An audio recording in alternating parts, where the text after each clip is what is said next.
I swear, if I hear one more pitching coach talk about the front leg break or block without teaching you anything else, without teaching you how we got there, I think I'm gonna lose my mind. Like, think about it. They're teaching you something that stops something you've been doing without teaching you what you've been doing. They're like, all right, what you wanna do? You wanna get your front leg down and your hips should be coming around and your front leg's gonna lock out and that's a good front leg. Well, how do you know I got there right? How do you know, am I blocking momentum going forward or am I blocking momentum going in rotation? Or am I doing both? And how do I know if I'm doing both well, so when I land, I'm going to have the right blocking movement?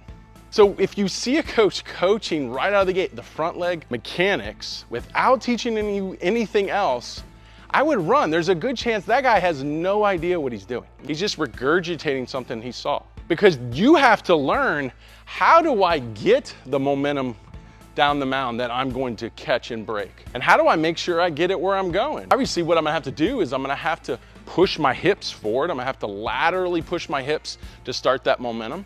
I'm gonna have to get into some hip flexion because we want rotational energy because I'm blocking both. So I gotta get into hip flexion because if I just go into hip abduction, I can't get hip extension, which is the ultimate thing I'm trying to get to because that means my hips are rotating.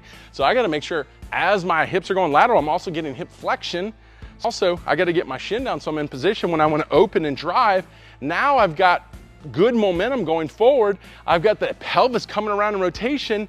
Now my front leg can block and break for a real purpose, for a purpose of capturing all the great work I did to that point. So to sit there and just teach the front leg break or block and the mechanics of it without giving the pitcher the understanding of what we're trying to capture and what we've done so well and how we finish that with the front leg means you have no idea what you're doing. So guys, I'm just telling you this to be aware, be prepared that these coaches probably do not truly understand biomechanics. They're giving you bits and pieces of things they heard, which means there's a good chance they can't put the puzzle together. Which means there's a good chance, even when you're doing what they're telling you to do, it doesn't even work. It has no real effect on improving your game at the end.